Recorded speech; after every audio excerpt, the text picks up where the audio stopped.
ओम शांति। आज 17 फरवरी 2025 की प्रातः मुरली में बाबा ने कहा, मीठे बच्चे, बाप तुम्हारा मेहमान बनकर आया है तो तुम्हें आदर करना है। जैसे प्रेम से बुलाया है ऐसे आदर भी करना है, निरादर ना हो। मीठे बच्चे, बाप तुम्हारा मेहमान बनकर आया है तो तुम्हें आदर करना है। जैसे प्रेम से बुलाया है ऐसे आदर भी करना है, निरादर ना हो। प्रश्न है, कौन सा नशा तुम बच्चों को सदा चढ़ा रहना चाहिए? यदि नशा नहीं चढ़ता है तो क्या कहेंगे? उत्तर है, ऊंचे ते ऊंची आशा में इस पतित दुनिया में हमारा मेहमान बनकर आया है। यह नशा सदा चढ़ा रहना चाहिए, परंतु नंबरवार यह नशा चढ़ता है। कई तो बाप का बनकर भी संशय बुद्धि बन हाथ छोड़ जाते तो कहेंगे इनकी तकदीर। ओम शांति, ओम शांति। 2 बारी कहना पड़े। यह तो बच्चे जानते हैं, एक है बाबा, दूसरा है दादा, दोनों इकट्ठे हैं ना। भगवान की महिमा भी कितनी ऊंची करते हैं, परंतु अक्षर कितना सिंपल है, गॉड फादर। सिर्फ फादर नहीं कहेंगे, गॉड फादर वह है ऊंचते ऊंच। उनकी महिमा भी बहुत ऊंच है। उनको बुलाते भी पतित दुनिया में हैं। खुद आकर बतलाते हैं कि मुझे पतित दुनिया में ही बुलाते हैं, परंतु पतित पावन वह कैसे हैं, कब आते हैं, यह किसको भी पता नहीं। आधा कल्प सतयुग त्रेता में किसका राज्य था, कैसे हुआ, किसको यह पता नहीं है। पतित पावन बाप आते भी जरूर हैं। उनको कोई पतित पावन कहते, कोई लिबरेटर कहते हैं, पुकारते हैं कि स्वर्ग में ले चलो, सबसे ऊंचते ऊंच है ना। उनको पतित दुनिया में बुलाते हैं कि आकर हम भारतवासियों को श्रेष्ठ बनाओ। उनका पोजीशन कितना बड़ा है, हाईएस्ट अथॉरिटी है। उनको बुलाते हैं जबकि रावण राज्य है। नहीं तो इस रावण राज्य में कौन छुड़ावे, नहीं तो इस रावण राज्य से कौन छुड़ावे। यह सब बातें तुम बच्चे सुनते हो तो नशा भी चढ़ा रहना चाहिए, परंतु इतना नशा चढ़ता नहीं है। शराब का नशा सभी को चढ़ जाता है, यह नहीं चढ़ता है। इसमें है धारणा की बात, तकदीर की बात है। तो बाप है बहुत बड़ी आसामी। तुम्हारे में भी कोई कोई को पूरा निश्चय रहता है। निश्चय अगर सबको होता तो संशय में आकर भागते क्यों? बाप को भूल जाते हैं। बाप के बने फिर बाप के लिए कोई संशय बुद्धि नहीं हो सकता। परंतु यह बाप है वंडरफुल। गायन भी है ना, आश्चर्यवत बाबा को जानंती, बाबा कहंती, ज्ञान सुनंती, सुनावंती, अहो माया, फिर भी संशय बुद्धि बनावंती। बाप समझाते हैं, इन भक्ति मार्ग के शास्त्रों में कोई सार नहीं है। बाप कहते हैं, मुझे कोई भी जानते नहीं। तुम बच्चों में भी मुश्किल कोई ठहर सकते हैं। तुम भी फील करते हो कि वह याद स्थायी ठहरती नहीं है। हम आत्मा बिंदी हैं, बाबा भी बिंदी है। वह हमारा बाप है। उनको अपना शरीर तो है नहीं। कहते हैं, मैं इस तन का आधार लेता हूँ, मेरा नाम शिव है। मुझ आत्मा का नाम कभी बदलता नहीं है। तुम्हारी शरीर के नाम बदलते हैं, शरीर पर ही नाम पड़ते हैं। शादी होती है तो नाम बदल जाता है, फिर वह नाम पक्का कर लेते हैं। तो अब बाप कहते हैं, तुम यह पक्का कर लो कि हम आत्मा हैं। यह बाप ने ही परिचय दिया है कि जब जब अत्याचार और ग्लानि होती है तब मैं आता हूँ। बाबा कहते हैं, कोई अक्षरों को भी पकड़ना नहीं है। बाप खुद कहते हैं, मुझे पत्थर भीतर में ठोक कितनी ग्लानि करते हैं। यह भी नई बात नहीं। बाबा कहते हैं, कल्प कल्प ऐसे पतित बन और ग्लानि करते हैं, तभी मैं आता हूँ। कल्प कल्प का मेरा पार्ट है, इसमें अदली बदली नहीं हो सकती। ड्रामा में नूंद है ना। तुमको कई कहते हैं सिर्फ भारत में ही आता है। क्या भारत ही सिर्फ स्वर्ग बनेगा? हाँ, यह तो अनादि अविनाशी पाठ हो गया ना। बाप कितना ऊंचते ऊंच है। पतितों को पावन बनाने वाला बाप कहते हैं, मुझे बुलाते ही इस पतित दुनिया में है। मैं तो सदा पावन हूँ, मुझे पावन दुनिया में बुलाना चाहिए ना, परंतु नहीं। पावन दुनिया में बुलाने की दरकार ही नहीं। पतित दुनिया में ही बुलाते हैं कि आकर पावन बनाओ। मैं कितना बड़ा मेहमान हूँ, आधा कल्प से मुझे याद करते आए हो। यहाँ कोई बड़े आदमी को बुलाएंगे करके 1-2 वर्ष बुलाएंगे, फलाना इस वर्ष नहीं तो दूसरे वर्ष आएगा। इनको तो आधा कल्प से याद करते आए हो। इनके आने का पार्ट तो फिक्स हुआ पड़ा है, यह किसको भी पता नहीं है। बहुत ऊंचते ऊंच बाप है। मनुष्य बाप को एक और तो प्रेम से बुलाते हैं, दूसरी ओर महिमा में दाग लगा देते हैं। वास्तव में यह बड़े से बड़ा गेस्ट ऑफ ऑनर, बड़ी महिमा वाला मेहमान है, जिसकी ऑनर महिमा को दाग लगा दिया है। कह देते हैं वह पत्थर ठीक कर सब में है, कितनी हाईएस्ट अथॉरिटी है। बुलाते भी बहुत प्रेम से हैं, परंतु है बिल्कुल बुद्धू। मैं ही आकर अपना परिचय देता हूँ कि मैं तुम्हारा फादर हूँ, मुझे गॉड फादर कहते हैं। जब सब रावण की कैद में हो जाते हैं तभी बाप को आना होता है, क्योंकि सब हैं भक्तियाँ अथवा ब्राइड्स, सीताएं। बाप है ब्राइड ग्रूम राम। एक सीता की बात नहीं है, सब सीताओं को रावण की जेल से छुड़ाते हैं। यह है बेहद की बाबा कहते हैं यह है बेहद की बात। यह है पुरानी पतित दुनिया। इसका पुराना होना फिर नया होना एक्यूरेट है। यह शरीर आदि तो कोई जल्दी पुराने हो जाते, कोई जास्ती टाइम चलते हैं। यह ड्रामा में एक्यूरेट नूंद है। पूरे 5000 वर्ष बाद फिर मुझे आना पड़ता है। मैं ही आकर अपना परिचय देता हूँ और सृष्टि चक्र का राज समझाता हूँ।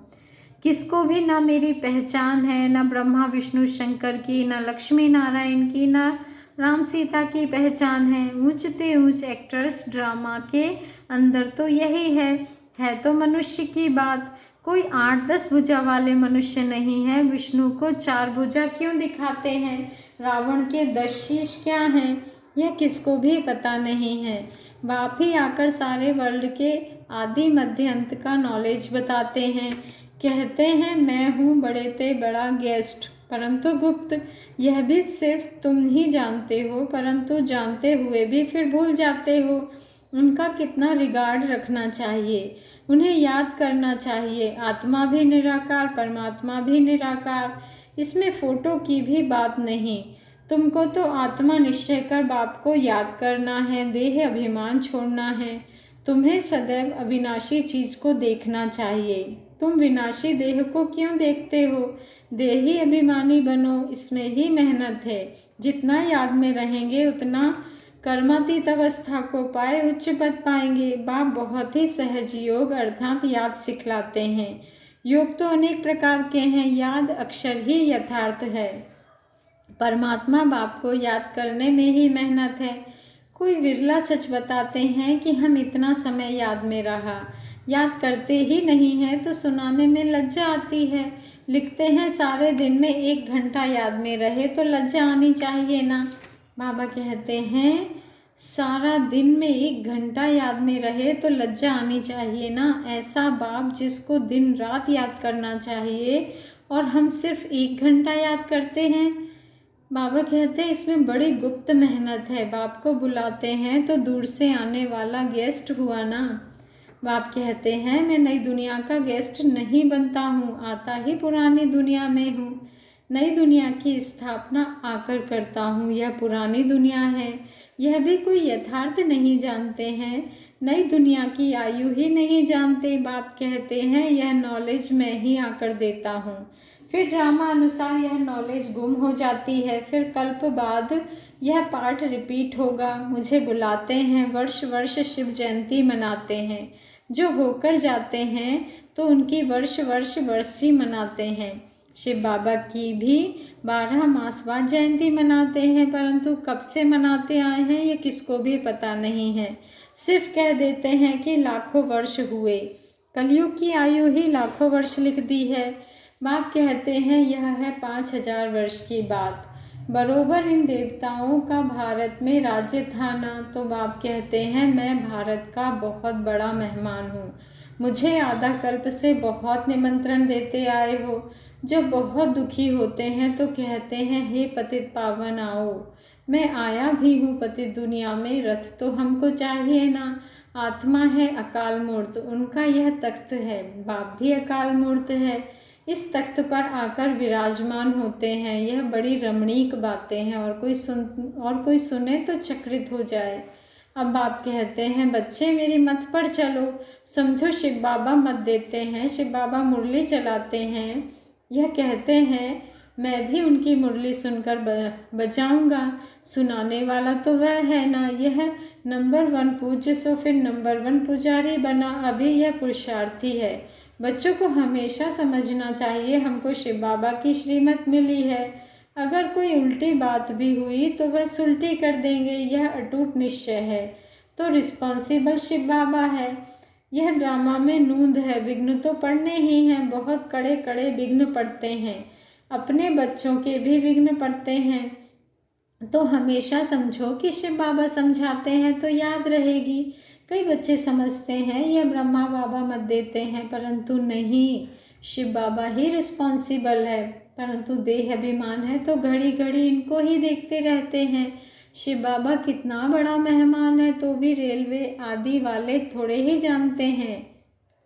बाबा कहते हैं निराकार को कैसे पहचाने, वह समझे।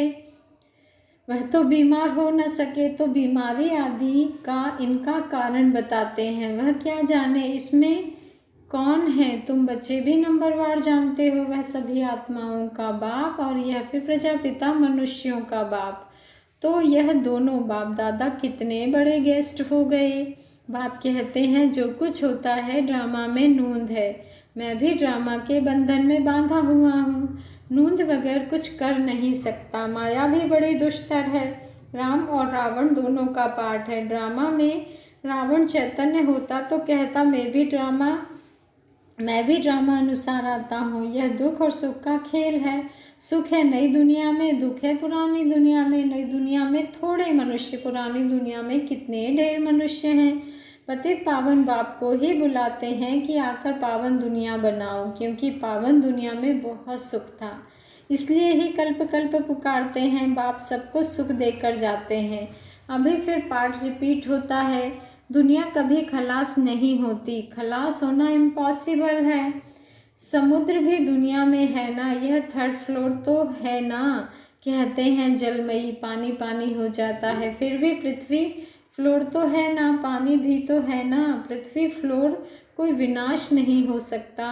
जल भी इस फ्लोर में होता है। 2nd और 3rd फ्लोर सूक्ष्म वतन और मूल वतन में तो जल होता नहीं। ये बेहद सृष्टि के 3 फ्लोर हैं, जिसको तुम बच्चों के सिवाय कोई भी नहीं जानते। यह खुशी की बात सबको खुशी से सुनानी है। जो पूरे पास होते हैं उनका ही अतीन्द्रिय सुख गाया हुआ है। जो रात दिन सर्विस पर तत्पर हैं, सर्विस ही करते रहते हैं, उन्हें बहुत खुशी रहती है। कोई कोई ऐसे दिन भी आते हैं जो मनुष्य रात को भी जागते हैं, परंतु आत्मा थक जाती है तो सोना होता है। आत्मा के सोने से शरीर भी सो जाता है। आत्मा ना सोए तो शरीर भी ना सोए। थकती आत्मा है। आज मैं थका पड़ा हूँ, किसने कहा? आत्मा ने। तुम बच्चों को आत्माभिमानी हो रहना है, इसमें ही मेहनत है। बाप को याद नहीं करते, देही अभिमानी नहीं रहते तो देह के संबंधी आदि याद आ जाते हैं। बाप कहते हैं तुम नंगे आए थे, फिर नंगे जाना है।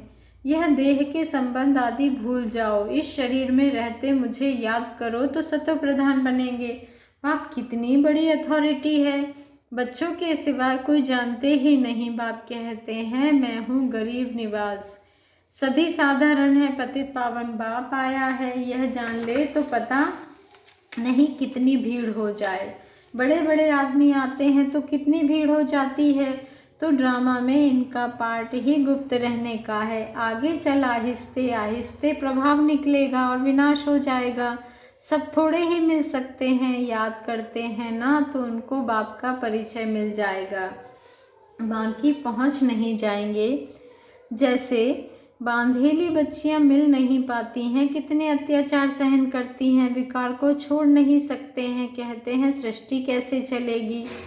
अरे सृष्टि का बोझ बाप पर है कि तुम पर? बाप को जान लेवे तो फिर ऐसे प्रश्न ना पूछे। बोलो पहले बाप को तो जानो, फिर तुम सब कुछ जान जाएंगे। समझाने की भी युक्ति चाहिए। अच्छा मीठे मीठे सिकी लदे बच्चों प्रति माता पिता बाप दादा का याद प्यार और गुड मॉर्निंग। रूहानी बाप की रूहानी बच्चों को नमस्ते और हम रूहानी बच्चों की रूहानी माता पिता बाप दादा को दिल से याद प्यार गुड मॉर्निंग और नमस्ते। शुक्रिया बाबा, शुक्रिया। धारणा के लिए मुख्य सार है। फर्स्ट पॉइंट है, सदा ही हाईएस्ट अथॉरिटी बाप की याद में रहना है। विनाशी देह को ना देख देही अभिमानी बनने की मेहनत करनी है। याद का सच्चा सच्चा चार्ट रखना है।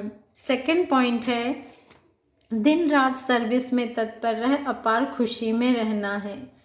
तीनों लोगों का राज सबको खुशी से समझाना है। शिव बाबा जो श्रीमत देते हैं उसमें अटूट निश्चय रखकर चलना है। कोई भी विघ्न आए तो घबराना नहीं है। रिस्पॉन्सिबल शिव बाबा है, इसलिए संशय ना आए। वरदान है, श्रेष्ठ बेला के आधार पर सर्व प्राप्तियों के अधिकार का अनुभव करने वाले पद्मा पदम भाग्यशाली भव। श्रेष्ठ बेला के आधार पर सर्व प्राप्तियों के अधिकार का अनुभव करने वाले पद्मा पदम भाग्यशाली भव। आज का स्वमान है, मैं पद्मा पदम भाग्यशाली आत्मा हूँ। जो श्रेष्ठ बेला में जन्म लेने वाले भाग्यशाली बच्चे हैं वह कल्प पहले की टचिंग के आधार पर जन्मते ही अपनेपन का अनुभव करते हैं। वह जन्मते ही सर्व प्रॉपर्टी के अधिकारी होते हैं। जैसे बीज में सारे वृक्ष का सार समाया हुआ है, ऐसे नंबर 1 बेला वाली आत्माएं सर्व स्वरूप की प्राप्ति के खजाने के आते ही अनुभवी बन जाते हैं। वे कभी ऐसे नहीं कहेंगे कि सुख का अनुभव होता, शांति का नहीं, शांति का होता, सुख का व शक्ति का नहीं। सर्व अनुभवों से संपन्न होते हैं। स्लोगन है, अपने प्रसन्नता की छाया से शीतलता का अनुभव कराने के लिए निर्मल और निर्माण बनो। अपने प्रसन्नता की छाया से शीतलता का अनुभव कराने के लिए निर्मल और निर्माण बनो। आज का अव्यक्त इशारा है, एकांत प्रिय बनो, एकता और एकाग्रता को अपनाओ।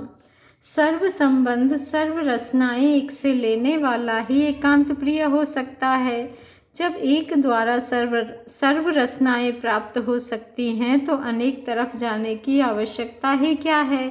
सिर्फ एक शब्द भी याद रखो तो उसमें सारा ज्ञान आ जाता, स्मृति भी आ जाती, संबंध भी आ जाता, स्थिति भी आ जाती और साथ साथ जो प्राप्ति होती है वह भी उस एक शब्द से स्पष्ट हो जाती। एक की याद, स्थिति एक रस और ज्ञान भी सारा एक की याद का ही मिलता है। प्राप्ति भी जो होती है वह भी एक रस रहती है।